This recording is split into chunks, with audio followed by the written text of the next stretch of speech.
চা কফি পানে কমতে পারে ক্যান্সারের ঝুঁকি, বলছে গবেষণা। চা কফি অনেকের কাছে নেশার মতো। চা বা কফির কাপে চুমুক না দিলে যেন দিনই অসম্পূর্ণ থেকে যায়। এই দুটো পানীয়র কিন্তু অনেক উপকারিতা রয়েছে। সাম্প্রতিক এক গবেষণায় বলা হয়েছে চা কফি পান করলে মুখ ও গলার ক্যান্সারের ঝুঁকি কমে যায়। এটি শ্বাসনালীর ক্যান্সারের আশঙ্কাও কমায়। চা কফি খেলে ক্যান্সারের ঝুঁকি কমে, এই বিষয়ে American cancer society peer reviewed বিজ্ঞান পত্রিকায় তাদের সমীক্ষার ফল প্রকাশ করেছে। এই সমীক্ষায় গবেষকরা দাবি করছেন নিয়মিত চা কফি খেলে গলা, মুখ ও শ্বাসনালীর ক্যান্সারের ঝুঁকি কমে।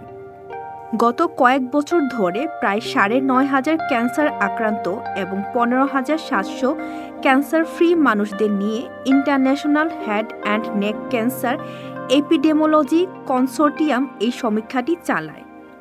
পাশাপাশি ১৪টি গবেষণার তথ্য বিশ্লেষণ করা হয়। এতে দেখা যায় যারা চা কফি পান করেন তাদের মধ্যে গলা ও মুখের ক্যান্সারের আশঙ্কা তুলনামূলকভাবে কম। স্ট্রোকের ঝুঁকি কমায় এই পানীয় গবেষণা অনুযায়ী। যেসব ব্যক্তি দিনে ৪ কাপ ক্যাফেইনযুক্ত পানীয় যেমন চা কফি পান করেন তাদের গলা ও মুখের ক্যান্সারের ঝুঁকি অন্যদের তুলনায় ১৭% কম। যারা প্রতিদিন কফি খায় তাদের মুখ গহ্বরে ক্যান্সার হওয়ার ঝুঁকি ৩০% কম এবং গলার ক্যান্সারের ঝুঁকি ২২% কমে যায়। পাশাপাশি দিনে ৩ থেকে ৪ কাপ কফি খেলে গলার ক্যান্সারের ঝুঁকি কমে যায় ৩৮%। তবে উপকার পেতে চা কফি খেতে হবে অবশ্যই দুধ চিনি ছাড়া। চা কেন উপকারী চলুন জানা যাক। আসলে চা কফির মধ্যে ক্যাফেইন থাকে যা দেহে অ্যান্টিঅক্সিডেন্ট এবং অ্যান্টি ইনফ্ল্যামেটরি উপাদান হিসেবে কাজ করে। এগুলো দেহে ক্যান্সারের ঝুঁকি কমাতে সাহায্য করে। তবে সবাই একই পদ্ধতিতে চা কফি খান না, আবার সবার শারীরিক গঠন বা রোগও এক নয়।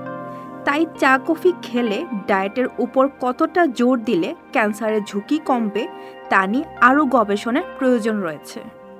এতক্ষণ আপনাদের সাথে ছিলাম রেহানা সুলতানা প্রীতি। পরবর্তী নিউজ আপডেট পেতে চোখ রাখুন news24bd.net এর ফেসবুক পেজ এবং ইউটিউব চ্যানেলে। ধন্যবাদ।